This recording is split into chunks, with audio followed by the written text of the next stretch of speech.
Le conseiller Jean-Luc Lavoie doit se justifier. Son ancien journal est encore publié alors qu'il ne devrait tout simplement plus exister. Bienvenue à Nouveau Info Québec.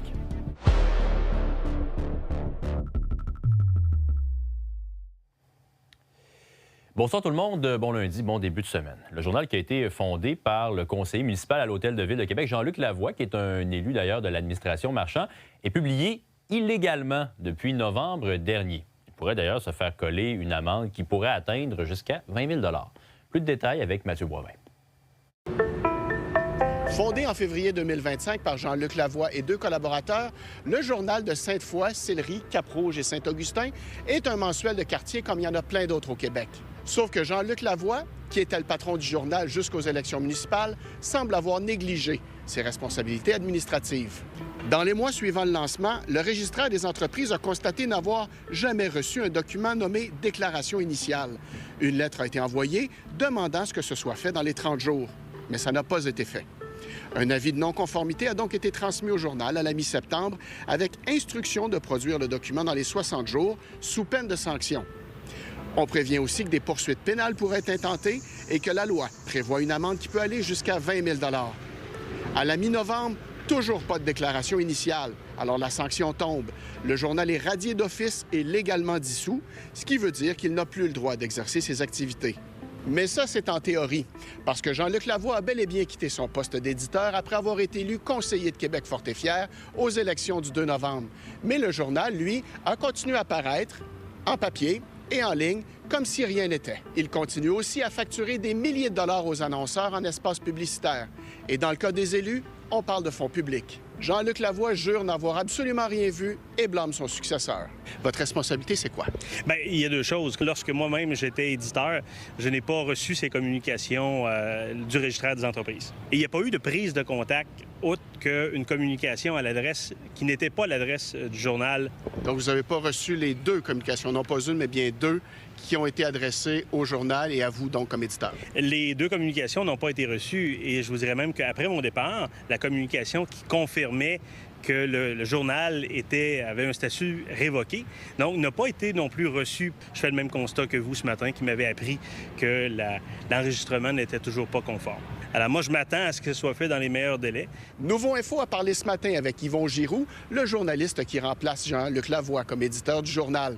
M. Giroux n'a pas voulu nous donner d'entrevue à la caméra, mais il a déclaré ceci. « On n'a jamais rien reçu avant le mois de novembre. On va régler ça cette semaine. Je suis là-dessus. On m'a dit qu'on n'était pas vraiment radié, juste suspendu. C'est de la régie interne. Il n'y a pas de quoi faire une grosse affaire. On n'est pas des bandits. » En date du 5 juin, cependant, le registraire des entreprises n'avait rien reçu dans le sens d'une régularisation de la situation du journal. Dans Sainte-Foy, Mathieu Boivin pour Nouveau Info. On poursuit la discussion avec Valérie Gaudreau, notre collaboratrice du Soleil. Bonsoir Valérie. Bonsoir Jean-Simon. Une histoire de journal fantôme qui ne devrait plus exister, mais qui publie quand même. Comment tu trouves les explications d'abord de Jean-Luc Lavoie? Bien, c'est étonnant d'abord que vraiment rien, aucune communication n'a été reçue. Là-dessus, on comprend qu'on se défend et on veut régler ça rapidement. Par ailleurs, bien évidemment, pourquoi on en parle? C'est que M. Lavoie est un élu. Oui. On le sait à quel point, lorsqu'on est titulaire d'une charge publique comme il est présentement dans l'administration de la Ville de Québec, c'est sûr qu'on veut avoir un passé qui est évidemment irréprochable sur le plan. Évidemment, on ne parle pas ici de malversation, mais on parle de communication, de régularité, peut-être de probité là, à régler ces questions-là. Alors, c'est sûr qu'on comprend l'intérêt public de révéler là, cet engagement de quelqu'un qui, aujourd'hui, aspire et qui déjà, à l'époque, était très proche de la communauté d'affaires. M. Lavoie, il est respecté, il est très connu dans le secteur Sainte-Foy. Et c'est aussi la deuxième fois qu'on parle de ce journal parce que, notamment au Soleil, on avait parlé là, un peu de ce qu'on appelle ce double chapeau parce que M. Lavoie était candidat de Bruno Marchand alors qu'il était toujours éditeur. Alors, c'est sûr que là aussi, il y avait eu quand même un petit rappel à l'ordre là, en termes d'éthique journalistique de ne pas avoir ces 2 secteurs d'activité qui pourraient profiter, bien sûr, à l'un et à l'autre, sachant que tu édites un journal qui parle quand même des enjeux dont tu parles comme candidat comme conseiller municipal. Il y a un conseil municipal demain, aucun doute que ça va rebondir un peu. Parlons un petit peu de la bisbille en ce moment entre le Parti québécois et le Parti libéral. Pas qu'il n'y a pas de bisbille d'habitude, mais là, ça a pris des proportions assez... Comment tu trouves ça, les propos de PSPP, la menace? Est-ce que tu trouves que c'est de la politique noble du beau jeu politique? Ben, en tout cas, gros dimanche. Moi, Oui. j'avais une chronique ce matin que j'ai intitulée Des questions légitimes et 2 mots de trop de PSPP. Je pense que ça résume quand même assez bien ma pensée sur ce dossier. Laisse-moi deviner les 2 mots. Les 2 mots, c'est crime organisé. Voilà. On le dit. Pas de honte. En fait, la question, j'y étais présente vendredi dernier lorsque Paul Saint-Pierre Plamondon a évoqué cette question. Parce que sur le fond, c'est pas neuf. Hein? Monsieur le chef du Parti québécois, Paul Saint-Pierre Plamondon, a ramené des irrégularités connues du financement un peu, je dirais, historique, notamment il y a une quinzaine d'années, ce qui a mené à la commission Charbonneau, tout ça. Donc, le lien qu'il a fait entre ça et la récente campagne de Pablo Rodriguez, pour laquelle il y a des enquêtes, il pose essentiellement les mêmes enquêtes, les mêmes questions que se pose l'enquête de l'UPAC, du directeur général des élections. La question, c'est lorsqu'il a fait ce lien entre le terme crime organisé, il a tenté de le nuancer en disant, au sens juridique du terme, c'est plus de 3 personnes. Mais ça reste que ça a un potentiel de vraiment faire mal pareil. J'ai quand même l'impression que Christine Fréchette, quand elle regarde ça, elle se frotte les mains un petit peu. Là. En fait, à la CAQ, on me dit regarder ça attentivement, parce que si jamais il y avait vraiment de nouvelles allégations, il faut qu'il le dévoile rapidement, M. Saint-Pierre Plamondon. Mais c'est sûr qu'une petite chicane pour la CAQ, de voir que les 2 adversaires se chicanent, ça peut être payant. Merci beaucoup, Valérie. Merci. Bonne soirée à toi. Maintenant, il y a un grave accident qui a eu lieu ce matin à Beauport, sur le boulevard Sainte-Anne. Un véhicule est entré en collision avec un camion à plateforme. Le conducteur du véhicule a été transporté à l'hôpital à l'arrivée des policiers. Son état demeure, à l'heure où on se parle, incertain. L'enjeu de l'itinérance est encore et toujours sur toutes les lèvres à Québec. C'est particulièrement le cas dans les quartiers où on la voit le plus, dans le Vieux-Québec notamment. Mais il y a une nouvelle ressource qui va y être déployée, en fait, dès cette semaine. Félix, qu'est-ce que c'est exactement le Bastion? Bien, c'est cette nouvelle ressource, j'en montre tout juste derrière moi. Vous reconnaîtrez peut-être sur la côte du Palais l'ancienne résidence de l'Armée du Salut dans le Vieux-Québec qui sera reconvertie en nouvelle ressource spécialisée, oui, itinérance, mais surtout itinérance avec des enjeux de dépendance, drogue, alcool, etc. Donc, nouvelle ressource qui se mettra en branle dès cette semaine avec notamment une clinique qui va permettre un accès rapide pour les enjeux liés à la dépendance notamment. Et ça, c'était important pour les organisateurs de Santé Québec qui mettent le projet en branle parce qu'on voulait s'assurer, oui, d'ajouter une ressource, mais surtout d'être complémentaire à ce qui se trouve déjà présentement dans le milieu communautaire. Donc, le but, c'est pas d'avoir une offre de service à part pour les personnes en situation d'itinérance. Mais on aime bien l'image du marchepied un peu, là, que vous et moi, on n'a peut-être pas de besoin parce que dans notre organisation, notre temps, on est capable de le placer. Mais pour quelqu'un dans la rue, c'est carrément impossible, en fait, de s'inscrire dans cette logique-là. Donc ici, ça devient cette espèce de marchepied-là où on fait cet accompagnement-là avec les personnes, puis on donne un accès dans le ici et maintenant le plus possible. Il va y avoir des lits aussi pour l'hébergement. Bien, c'est toujours le grand besoin quand on parle d'itinérance, Jean-Simon. Il y a 30 lits dans cette nouvelle bâtisse. On ajoute 18 lits, donc, pour ce qui est de sevrage. Donc, des lits qui vont être surveillés 24 heures sur 24, 7 jours sur 7. Infirmières, spécialistes en dépendance, donc, qui vont surveiller pour le sevrage. Des lits avec une visite d'environ 10 jours. Et aussi 12 lits qui vont, eux, se mettre en fonction pour la réinsertion sociale. Pour comprendre un peu mieux, j'ai demandé à la responsable de ces lits du côté de l'organisme Maison de Job, de quoi il s'agit. On prend la personne où elle est rendue, puis on va l'amener où elle veut aller. C'est aussi simple que ça. C'est quelqu'un qui est dans la rue, il veut sortir de la rue, parfait, mais tu as besoin de quoi? Est-ce que tu as des problèmes de santé? Est-ce que tu as des problèmes de santé mentale? Est-ce que tu as des problèmes de dépendance qui t'empêchent de te maintenir en logement? C'est tout ça qu'on va regarder, c'est tout ça qu'on va essayer de gérer avec la personne pour y donner toutes les compétences nécessaires, toutes les aptitudes.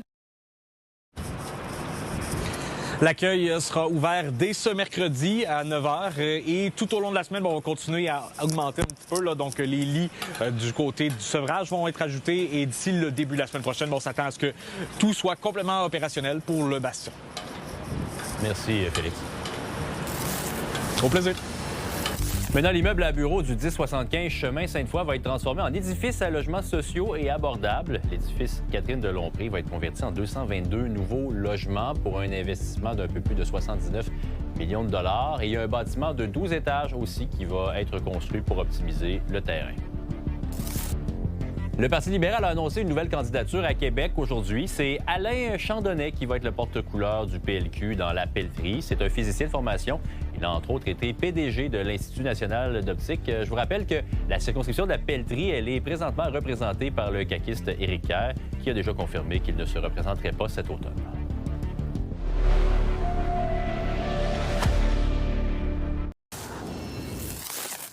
Les tout premiers finissants du programme AEP en construction navale de Lévis vont compléter leur formation ces jours-ci. Ils sont très loin de suffire à eux seuls à combler les 1000 postes disponibles à la Dévie. Et là, l'entreprise espère que la nouvelle formation offerte va permettre de créer un engouement. Le reportage de Caroline Dumont. Il y aura vraisemblablement d'autres contrats importants qui seront confiés au chantier maritime. Et donc, ces nouveaux diplômés ne manqueront pas d'ouvrage. C'est pour répondre aux besoins grandissants de l'industrie navale qu'un programme d'AEP en construction navale a été mis sur pied en collaboration avec le Centre des services scolaires des navigateurs. D'ailleurs, la toute première cohorte de 12 étudiants âgés de 20 à 48 ans s'apprête à compléter ses cours ici au Centre de formation en mécanique de véhicules lourds. La Lévis, qui a investi 1,4 million de $ dans le programme, sera la première entreprise à en bénéficier. 1,4 million qui est pour supporter le Centre des services scolaires des navigateurs dans les infrastructures, mais également dans le développement des contenus de formation. Donc, oui, c'est des investissements majeurs, mais c'est un investissement qui va être très rentable, pas juste pour Lévis, mais aussi pour tout le secteur maritime. Comme ce sont des employés qui viennent aux études en alternance, bien, il y a toujours la rémunération pour eux qui est disponible. Et également, bien, ça leur permet de voir puis de mettre en pratique de façon ponctuelle ce qu'ils ont appris. Et la formation, qui est prévue d'une durée de 570 heures répartie sur environ 16 semaines, se passe notamment derrière moi, sur ce navire où sont appris plusieurs volets de la construction navale. La formation est montée en 12 compétences. On parle de travaux peinture, travaux métallurgie, outillage, on parle de mise à sec, mise à l'eau, lecture de plans. On est vraiment dans quelque chose de très, très polyvalent, là. L'idée est de, justement, peut-être inspirer les travailleurs, justement, de se spécialiser dans quelque chose dans le milieu naval. Moi, j'ai fait des études en robotique. Sinon, j'ai été opérateur de machines plasma. C'est sûr que c'est complètement différent de ce que j'ai fait, mais c'est tout aussi intéressant. Comment on se sent de faire partie de la première cohorte? Je dirais que c'est comme la loterie du travail, parce que c'était quand même contingenté jusqu'à un point. Fait qu'on est vraiment chanceux d'être les premiers de participer devant ça. À n'en pas douter, il y a un intérêt pour ce type de formation, alors qu'on dit avoir reçu plus d'une centaine de candidatures.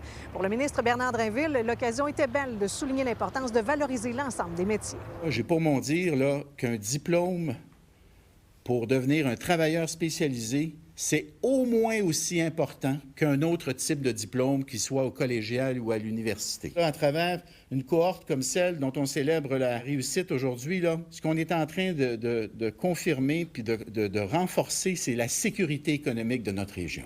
Le Centre de formation accueillera 2 nouvelles cohortes l'automne prochain, l'une avec le Groupe Océan et à nouveau avec la Dévie. Par la suite, on songe à ouvrir la formation au grand public. À Lévis, Caroline Dumont pour Nouveau Info. Les nouvelles de hockey ce lendemain de victoire de la Coupe Stanley par les Hurricanes de la Caroline. Maddox Dagenet va rester avec les Remparts pour la prochaine saison. Le joueur était pressenti pour se joindre au programme de Penn State Nittany Lions dans la NCAA. Le 15e meilleur espoir nord-américain pour le prochain repêchage a finalement pris la décision de rester à Québec pour une 3e saison. Dagenet a récolté 30 buts et 32 passes en 62 matchs la saison dernière.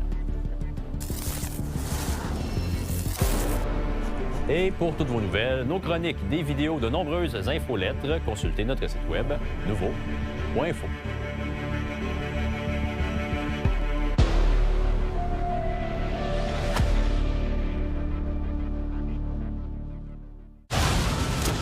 Le monde est en crise. Les guerres et les conflits se multiplient. Le champ des règles est un champ de ruines. Pour nous protéger, est-ce que le Canada doit développer l'arme nucléaire? Je pense qu'on pourrait avoir ces discussions. La meilleure protection contre le pire scénario, c'est de s'y préparer. Comme outil de dissuasion ultime face aux menaces étrangères. Tout a changé. Il faut prendre ça beaucoup plus au sérieux qu'auparavant. Tu me tapes dessus, je te tape dessus. Mais le Canada a-t-il vraiment la capacité de la fabriquer? On a accès à l'uranium, on a l'expertise. La participation de forces alliées à nos activités nucléaires. Ou d'accueillir sur son territoire recevoir les armes nucléaires de ses alliés. Est-ce que la France serait prête à sacrifier Paris pour Ottawa? Il faut arrêter de jouer avec la vie de tout le monde. L'arme nucléaire pour le Canada, une bonne idée ou de la pure folie?